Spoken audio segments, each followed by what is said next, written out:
Siz qanday xodimsiz? Burgutmisiz, tovuqmisiz?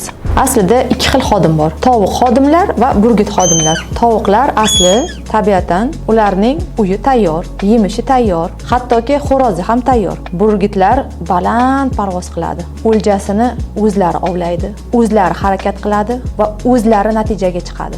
Aslida tovuqlar bolasi ham yem bo'ladi, tuxumi o'zi ham yem bo'ladi. Burgutlar hech qachon yem bo'lmaydi va inlarini baland joylarga qo'yadi.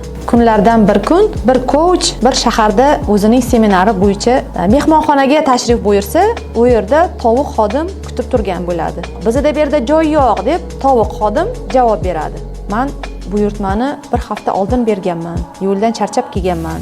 Meni bugun seminarim bor deb gaplashadi. Bu yerda boshqa xodim bormi? Chaqiring, gaplashib ko'ray deb murojaat qiladi va burgut xodim kirib keladi, mehmonga o'sha mehmonxonani hisobidan nonushta siz qilib turing.